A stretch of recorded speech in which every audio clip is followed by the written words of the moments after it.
Hi there, here's mental coach Shato from Tennis Academy ball plant in Magdeburg, Germany. Welcome to another edition of my mental training online program. Today we begin the discussion of chapter 13 of the book Psycho-Cybernetics by Dr. Maxwell Maltz, and it's called Turn a Crisis into a Creative Opportunity. And Dr. Maltz begins the chapter with something that is extremely relevant nowadays, and it must have been also as he was writing the book.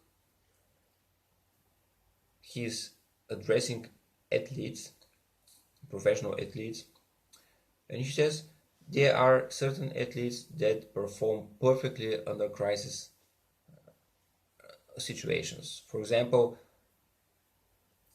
many people reported that during training they had one result, so they had one limit and they never reached something higher, but then they go to a tournament, to an important event, and they play better. They play actually as good as they've never played in their lives. They never played so good during training, but once they are in a crisis situation, they perform even better. They kind of find hidden energy that they never had before.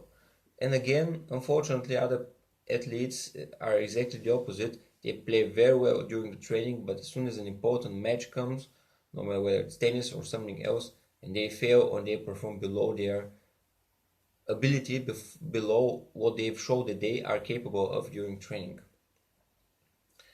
And of course, it's crucial that athletes learn how to perform good, to perform well during crisis situations and important events. And this is the result, Dr. Maltz says, of how we learn to act to crisis situations. If we learn to act to crisis situations in a timid way, then we're going to perform worse than during training. And if we learn to react in an aggressive way, then we're going to perform better. Dr. Maltz advises us that to be able to perform well in a crisis situation, we must exercise this ability or the skill under no crisis conditions. Because if we're under stress, if we're nervous and we're anxious and we're worried, if there's a crisis and something very important is at stake, we cannot learn. Our reasoning is blocked. We can't think. We know in the crisis situations, people often can't actually think rationally. Our reasoning is blocked and we cannot learn. This is why fire drills are exercised many times in a calm environment, because this gives people opportunity under no stress to see the exit way and to perform the right actions, so that those become habitual. And once there's a crisis situation, these people stop thinking, but they don't have to think at all, because they're already acting subconsciously, they're acting on impulse. So this is why it's important to perform and to learn a certain skill at no stress, where we have enough time, a very slow pace, when we're very calm and we can actually learn this ability. As soon as it becomes subconscious and automatic, then we can perform on the crisis situation and we will perform in a good way.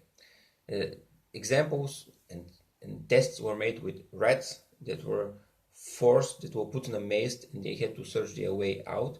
And Dr. Mao says that when they had pressure, for example, they were hungry, they seem to be making the same mistakes over and over again, not learning. Whereas if they had just been given a fed and given something to drink, so they were not in hurry, there was no hurry, there was no stress, then they found the way out of the maze a lot faster.